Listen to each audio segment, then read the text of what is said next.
Yeah, he was always doing movies.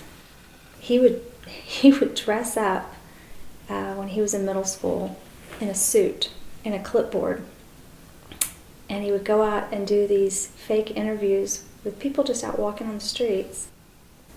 I think there was something about coming up with a story and directing it all, and it just being his creation. I think that's what he liked about it. As much as I'm sad that he went to LA, I think that's really what he wanted to do. So I didn't want to keep him from going.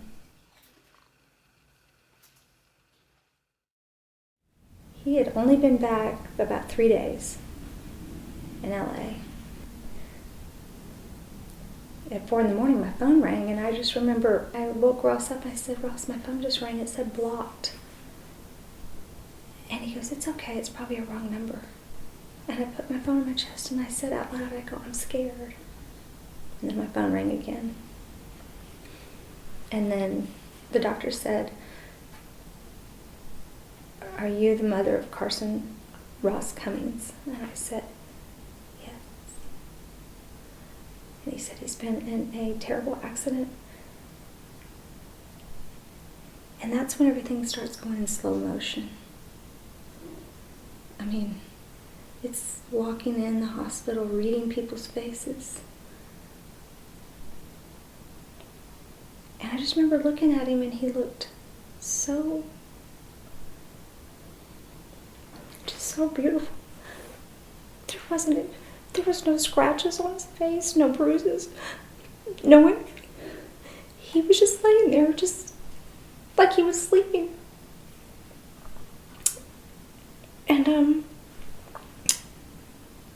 at one time he was laying there, and he had these 2 tears that came down his cheek. And I, to this day, think that was him telling me, you know, I kissed him. I kissed those tears away. I just tasted them on my lips. I think he was just letting me know that he knew I was there, because he couldn't.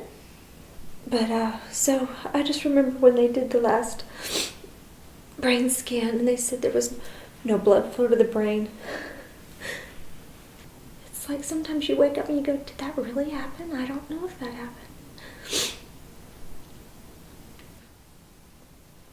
I was born with Alagille syndrome, which is a pretty rare liver condition. It's a syndrome, so it came, you know, with a lot of other things. The whole time I was awake, I was miserable, and it was, I could like feel my body shutting down. I guess my mom had gotten a phone call earlier. She told me that a boy had died, and the family had directed his liver to go to me, and it was a match. And my doctor said that the liver was pristine and I should take it. They asked myself, my daughter, and my husband if we would be willing to donate Carson's organs. And we all kind of looked at each other, and just without even really very much hesitation, we just said yes, because that's what he would want. My doctors took my liver out and said it wouldn't have lasted 3 more weeks. It's been really helpful for Ross, Adair, and I, just knowing that someone received his heart. 2 people received, one person received a kidney and one person received a kidney, and then Adele got his liver. And that's been the surprise to me of how it's made our lives a little easier in this horrible, tragic situation. Dear sweet Adele, you've been in our thoughts and prayers. We have heard that you're home and doing well. Although our hearts are heavy and we miss our precious Carson so very much, we feel so blessed that you will carry a piece of him forever. I see strength as just finding a way to make your life purposeful and meaningful to everybody around you, you know? So that's what I try to do. If there's a silver lining that Carson helped 4 people.